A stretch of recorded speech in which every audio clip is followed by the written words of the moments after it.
Hola, buen día, bienvenido. Comencemos nuestro tiempo devocional en esta mañana. El día de hoy leeremos del capítulo 32 del libro del profeta Ezequiel, los primeros 16 versículos para nuestro tiempo devocional que hemos titulado Llorando al monstruo. Llorando al monstruo. Recuerden que para nuestro tiempo devocional estamos leyendo en dos versiones, Nueva Traducción Viviente y Reina Valera 60. Leeremos primero en la Nueva Traducción Viviente. Dice la palabra de Dios, capítulo 32, versículos 1 al 16. El 3 de marzo, durante el año 12 de cautividad, del rey Joaquín, recibí este mensaje del Señor. Hijo del hombre, lamentate por el faraón, rey de Egipto, y dale este mensaje. Te crees un león joven y fuerte entre las naciones, pero en realidad solo eres un monstruo marino que se retuerce en sus propios ríos y revuelve el lodo con sus patas. Por lo tanto, esto dice el Señor soberano. Enviaré a muchas personas para que te atrapen con mi red y te arrastren fuera del agua. Te dejaré abandonado en tierra para que mueras. Todas las aves de los cielos se posarán en ti, y los animales salvajes de toda la tierra te comerán hasta saciarse. Esparciré tu carne por las colinas y llenaré los valles con tus huesos. Empaparé la tierra con la sangre que brote de ti, que correrá hasta las montañas y llenará los barrancos hasta el borde. Cuando yo borre tu existencia, cubriré los cielos y oscureceré las estrellas. Taparé el sol con una nube y la luna no te dará su luz. Oscureceré las estrellas brillantes en lo alto y cubriré tu territorio con tinieblas. Yo, el Señor soberano, he hablado.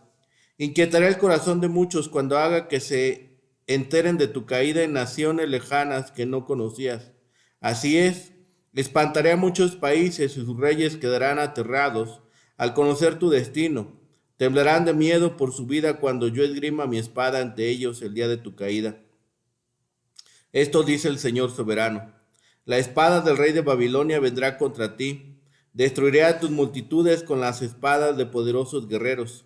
El terror de las naciones, destrozaré el orgullo de Egipto y todas sus multitudes quedarán destruidas. Destruiré todos tus rebaños y manadas que pastan junto a los arroyos.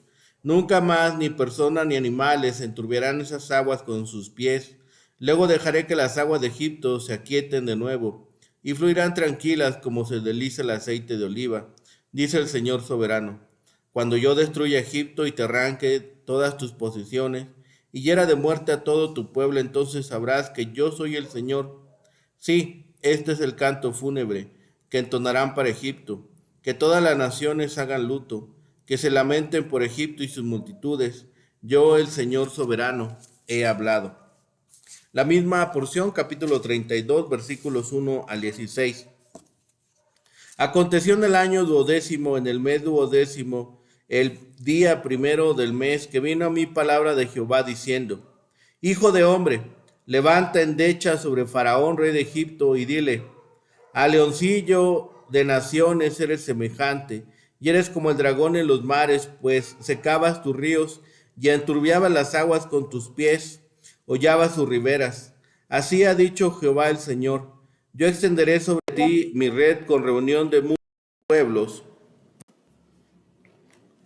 y te harán subir con mi red, y te dejaré en tierra, te echaré sobre la faz del campo, y haré posar sobre ti todas las aves del cielo, y saciaré de ti a las fieras de toda la tierra. Pondré tus carnes sobre tus montes, y llenaré los valles de tus cadáveres, y regaré de tu sangre la tierra donde nadas, hasta los montes, los arroyos, se llenarán de ti. Y cuando te haya extinguido cubriré los cielos, y haré entenebrecer sus estrellas. El sol cubriré con nublado y la luna no hará resplandecer su luz. Haré entenebrecer todos los astros brillantes del cielo por ti, y pondré tinieblas sobre tu tierra, dice Jehová el Señor. Y entristeceré el corazón de muchos pueblos cuando llevé al cautiverio los tuyos entre las naciones, por las tierras que no conociste.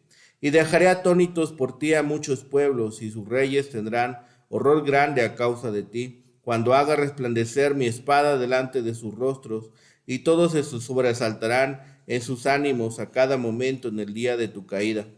Porque así ha dicho Jehová el Señor: la espada del rey de Babilonia vendrá sobre ti, con espadas de fuertes haré caer tu pueblo. Todos ellos serán los poderosos de las naciones, y destruirán la soberbia de Egipto, y toda su multitud será deshecha. Todas sus bestias destruiré de sobre las muchas aguas, ni más las enturbiará pie de hombre, ni pezuña de bestia las enturbiará. Entonces haré asentarse las aguas, y haré correr sus ríos como aceite, dice Jehová el Señor, cuando asuele la tierra de Egipto y la tierra quede despojada de todo cuanto en ella hay. Cuando mate a todos los que en ella moran, sabrán que yo soy Jehová. Esta es la endecha, y la cantarán las hijas de las naciones, endecharán sobre Egipto y sobre toda su multitud, dice Jehová el Señor. Llorando al monstruo, el lamento por el faraón, endecha final sobre Egipto. El lamento sobre Faraón y Egipto. Egipto es nuevamente advertido de su caída ante los babilonios. Concluye aquí entonces el relato de la destrucción de Faraón y de Egipto. Este capítulo es descrito como uno de los más extraños pasajes de la literatura. Consta de dos endechas. La primera sobre Faraón, rey de Egipto, bajo el símil de un leoncillo cazado y muerto. Y la segunda la veremos el día de mañana. Faraón se consideraba a sí mismo como leoncillo, pero Dios le veía como un dragón al cual cazaría con su red y le destruiría. El rey de Babilonia deshará la soberbia de Egipto y la tierra quedaría despojada y silenciosa. Las naciones lamentaron con lágrimas. Jehová ordenó a Ezequiel que pronunciase una endecha sobre la multitud de Egipto. El Señor Jesús también derramó lágrimas por una ciudad de homicidas que no quería aceptarle ni acudir bajo sus alas protectoras. Dios se preocupa por sus criaturas y no lo disfrutaba cuando tiene que juzgarlas. Oh Señor, danos lágrimas de compasión por los perdidos. Esta predicción contra Egipto lleva la fecha del 585 antes de Jesucristo y fue pronunciado 1 año y 6 o 7 meses después de la caída de la ciudad de Jerusalén. Nos conviene a nosotros llorar y temblar por los que no lloran ni tiemblan por sí mismos. Son grandes opresores a criterio de Dios, no mejores que las bestias feroces. Los que admiran la pompa de este mundo se maravillarán ante la ruina de esa majestuosidad, lo cual no es sorpresa para quienes conocen la vanidad de todas las cosas de aquí abajo. Cuando el prójimo es destruido por el pecado, tenemos que temer sabiéndonos culpables. Los instrumentos de la desolación que Dios usa son formidables, y los ejemplos de la desolación son terribles. Las aguas de Egipto correrán como aceite, lo que significa que habrá tristeza y pesadumbre universal por toda la nación. Dios puede vaciar pronto los bienes de este mundo a los que tienen la mayor abundancia de ellos, acrecentando las materias de nuestro gozo. Aumentamos las ocasiones de nuestra tristeza.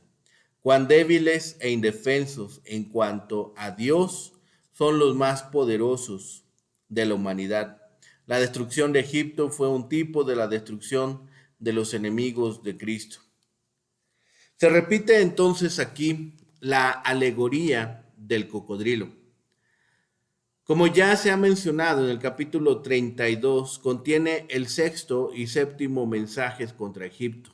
Hay varios elementos a tener en cuenta para mantener esta división. En primer lugar, cada uno de ellos comienza con un encabezado que incluye la fecha en la que fue entregado el mensaje. En segundo lugar, los dos son presentados como un lamento, aunque de distintas características. La relación temática con los dos pasajes anteriores muestran que en este capítulo se profundizan elementos que fueron presentados anteriormente. La primera profecía vuelve entonces a adoptar esta alegoría del monstruo marino que se vio en el capítulo 29.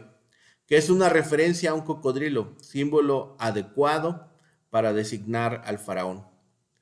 El vocabulario parece mostrar que el profeta conoció los mitos babilónicos de la creación. En los mismos, la lucha entre Marduk y Tiamat, el cuerpo de esta última es usado para crear la tierra. Es muy posible que el autor usara este mito conocido como en el medio ambiente, pero para mostrar algo totalmente opuesto. No hay lucha, hay un Dios y Señor soberano sobre todas las cosas. El monstruo no puede oponerse a él. Aún más, es quien deja que su cadáver quede expuesto de tal manera que los animales de carroña se harten comiéndolo. Aquí el profeta usa un método interesante, se refiere a Egipto en terminología babilónica, haciendo que el mensaje tuviera significado para los dos países. Los egipcios estaban pagando lo que hicieron. Los babilonios debían darse cuenta que si ellos se envanecían en su poder, esperarían el mismo final. Desde una perspectiva literaria, contienen dos poemas con un lamento, que se ha dicho se trata de una forma poética. Sin embargo, no toda la sección está escrita en este género literario. Todo el pasaje está escrito en segunda persona del singular. Se dirige al faraón directamente y no habla sobre él. En la introducción, en los primeros 2 versículos, comienza fechando el mensaje que va a dar. Lo ubica en el mes 12º del año 12, en cifras 585 antes de Jesucristo. 2 meses después de que se conociera entre los exiliados la destrucción de la ciudad de Jerusalén. Aunque no es posible encontrar la relación directa entre este mensaje con la destrucción de la ciudad, sí se puede tener presente el impacto emocional que ésta debió causar entre los exiliados, los primeros oyentes del mensaje de Ezequiel. Después de presentar con tanta claridad cuándo y sobre quién se habla, el profeta presenta una descripción del castigo, en la que se señala también con claridad una serie de acciones de parte de Dios que están directamente relacionadas con la alegoría. La primera acción es que Dios capturará al monstruo, versículo 3. Con mi malla, dice, la levantarán. La palabra malla, jerem, que es diferente a la que se usó anteriormente, red, puede referirse a un tipo de tejido que tenía como propósito levantar para exhibir lo que se había atrapado. La segunda acción presentada en el capítulo es arrojarlo en la tierra, sobre la superficie del campo, versículo 4. Como en este mismo pasaje lo ha descrito con gran precisión el profeta, su fuerza y mejor situación estaba en el agua, cuando enturbiaba la misma para atacar por sorpresa. Fuera de su ambiente quedaba impedido de usar sus mejores habilidades. La tercera acción, versículos 4 al 6, es complementaria de la anterior, darlo como comida a las aves del cielo y las bestias, exponiendo sus carnes. Estas frases tienen dos sentidos. Por un lado, servirán de comida a los mismos que se habían beneficiado con su acción. Por el otro, querían mostrar en terminología guerrera que los cadáveres de los soldados egipcios quedarían sin ser sepultados. Esta era la peor de todas las maldiciones. En la cuarta acción que presenta el texto, dice que Dios hará que se oscurezcan las estrellas. Estos 2 versículos contienen un vocabulario claramente apocalíptico, que en el Antiguo Testamento encuentra eco en Joel y en el Nuevo Testamento en Mateo. El profeta vuelve al tema del día del Señor. En estos versículos se puede notar al profeta trascendiendo el tiempo que estaba viviendo y el personaje, Faraón, los egipcios, que inicialmente estaban en su mente. Se dirige al tiempo final, trasciende su tiempo y su espacio. Luego de mostrar las acciones de Dios, el profeta pasa a describir la reacción de las naciones frente al juicio caído sobre el monstruo. Como se dijo, la captura de este sería un acto público y al mismo tiempo sería alzado a fin de que esté a la vista de los pueblos. Indudablemente esta vista debería causar algún tipo de reacción. Esta reacción también es presentada como producto de la acción de Dios. El texto muestra esta reacción a través del uso de tres vocablos: perturbar, quedar atónitos, estremecer de terror. Una simple lectura de los tres en sucesión muestra que hay un proceso que lleva al clímax, el profundo terror que les causaba lo que les había pasado a los egipcios, que era reconocido como un pueblo grande y fuerte. En otras palabras, el lamento por Faraón dice: tú eres como un monstruo marino que serás prendido en la red y abandonado para pudrirse sobre la tierra.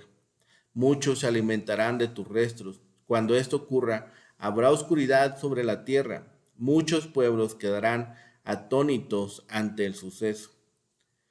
La lamentación data, por tanto, alrededor del año y medio después de la caída de Jerusalén. Un lamento, por lo general, es un canto luctuoso que expresa el pesar por la muerte de alguien.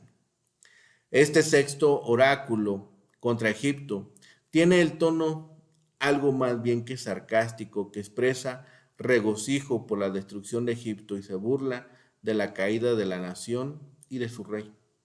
Como a un león o a un dragón, a Egipto se le había temido en todo el mundo antiguo.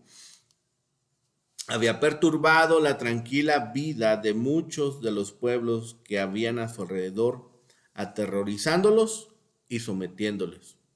Ahora esos tiempos pertenecían al pasado. Un cocodrilo no sobreviviría mucho si se le saca de su medio acuático. Por medio de los babilonios, Dios expulsó a Egipto de su medio ambiente y lo destruyó. Se presenta al universo como si estuviera haciendo duelo por el colapso de esa gran civilización. Las naciones se horrorizarían, no solo porque perderían los beneficios del comercio y la cultura de Egipto, sino porque eso indica que ellas también pueden caer del mismo modo que el poderoso Egipto había caído. El que se empeñaba en perturbar a las demás naciones había de esperar que le perturbasen a él, pues Dios es justo. Esto es descrito mediante una comparación. ¿Es Faraón como un gran dragón? Dios tiene una red lo suficientemente fuerte para sujetarle. El ejército caldeo, compuesto de soldados de muchas naciones, se encargarán de pescarlo en la red de Dios.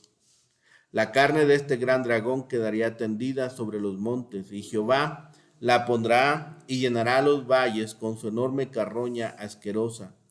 Con el faraón caerán en la batalla tanto cadáveres de sus soldados y hasta del pueblo llano, que quedarán esparcidos por los montes y apilados sobre los valles. La destrucción de Egipto producirá en los países vecinos una tremenda impresión. Cuando el faraón, que ha sido como una gran antorcha ardiente y llameante, se extinga, la humareda que levantará será tan gigantesca que cubrirá el sol con nublado. Esta frase y las demás de este versículo tienen claro sabor apocalíptico. El corazón de muchos pueblos, dice, se llenará de terror al ver que la palabra del Dios de Israel se ha cumplido en la destrucción de Egipto, y que todos los dioses de Egipto han sido incapaces de impedirla o aliviarla. Los dejará atónitos al ver que tal opulencia y tanto poder han venido a parar en nada. No será un asombro de admiración solamente, sino de terror. Cuando otros son llevados a la ruina por el pecado, tenemos motivos para estremecernos de miedo, como sabiéndonos culpables y reos de muerte. Hay una aplicación también aquí a la alegoría. Hay una aplicación a esta profecía. Egipto ya no iba a producir ningún impacto sobre las naciones que la rodeaban, porque Dios le iba a quitar el poder a esa nación. Sería como una plácida corriente que fluyera por los registros de la historia sin hacer ningún murmullo. El Señor dice: la maquinaria bélica babilónica te derribará. Egipto será desolado. En la explicación de la alegoría, vemos la destrucción de Egipto por Nabucodonosor. En este pasaje el profeta anuncia la próxima venida del rey de Babilonia para destruir al pueblo, a su soberanía y a sus bestias que han turbado el agua. Las bestias referidas aquí representan a las personas malas, así como a las tendencias malas del país. Siendo destruidas estas, ya serían asentadas o aclaradas las aguas, y fluirán como aceite. Las aguas del Nilo estaban siempre turbadas por naturaleza, y Ezequiel ve esto como una ilustración de la condición moral del país. Su aclaración sería simbólica de la purificación que había de obrar Jehová en el país por medio de los ejércitos de Nabucodonosor. Es la espada del rey de Babilonia la que caería sobre Egipto, y con la del rey, la de su poderoso ejército, los más feroces de las naciones. La muchedumbre de Egipto será destruida. La soberbia de Egipto también sería aplastada. La suntuosidad de Egipto sería un buen botín para el enemigo. El ganado del país que solía pastar junto a los ríos sería destruido también, ya sea por la espada o por transportarlos a Caldea. Las aguas de Egipto que solían correr saltarinas correrán ahora mansamente, como ríos de aceite, lo cual, si se unieran en su correr pacífico al duelo de la nación, al no quedar ya planta de hombre ni pezuña de animal que pueda enturbiarlas, el país entero de Egipto quedará despojado de su riqueza. Así sabrán que yo soy Jehová, dice el Señor. El profeta quiere también presentar las lecciones que se pueden extraer de esta alegoría. El inicio del texto con una frase técnica, así ha dicho Jehová el Señor, muestra que deja de lado la alegoría para pasar directamente a referirse a acciones concretas. Estos versículos señalan que la destrucción será total, pero lo notable es que esta comienza desde adentro del mismo pueblo. Destruirán la soberbia de Egipto. La palabra que se traduce como soberbia, orgullo, tiene un sentido negativo, pero también puede tener uno positivo. Cuando un pueblo pierde aquello que ha sido su distintivo, en lo que se sentían orgullosos, sus logros comienzan una destrucción que va mucho más allá de las circunstancias externas. La referencia a agitar el agua se relaciona con el versículo 2, por lo que la frase es que ya no podrá crear una situación confusa de la cual saque provecho. Dios mismo aclarará las cosas. Una destrucción de tal naturaleza será una clara señal para que reconozcan quién está guiando la historia. La conclusión del pasaje cierra el lamento, indicando que será entonado por las hijas de las naciones. Esto representa que se llamará a lloronas profesionales, endechadoras de las distintas naciones para que participen en el funeral. Hay implicaciones para Israel, hay implicaciones también para nosotros. El profeta termina su descripción del juicio con un resumen de su devastación y la derrota de sus aliados y reyes. Se describe el fin de aquella generación de egipcios. Morirán los ejércitos a espada y se encontrarían con las demás grandes en el Seol, el lugar de los muertos.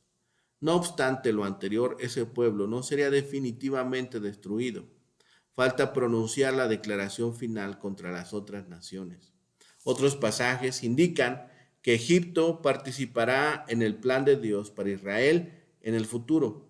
Su restauración se basará en el trato que haya dado al pueblo elegido. El castigo de muerte viene por haberlos desviado del plan de Dios, pero Egipto regresa también de la cautividad. ¿Qué efecto tendrían esos anuncios para el pueblo en el cautiverio? Ellos se darían cuenta de que su confianza en Egipto había sido en vano. Nunca más volverán a apoyarse en ellos. Al anunciar el juicio contra Egipto, Dios estaba señalando a su pueblo a confiar solo en Él, porque Él es quien controla todas las naciones. Al pueblo de Dios le era difícil comprender la grandeza del Señor. Su materialismo les impedía confiar en Él. Buscaron la ayuda de otras naciones, aunque todo fue en vano. El Omnipotente los llevó a un callejón sin salida para que se dieran cuenta de que la única manera de escapar era arrepentirse y volverse a Él. Las implicaciones para nuestro tiempo, es que estos juicios nos orientan en cuanto a lo que Dios piensa del orgullo y de la dependencia excesiva en los recursos humanos.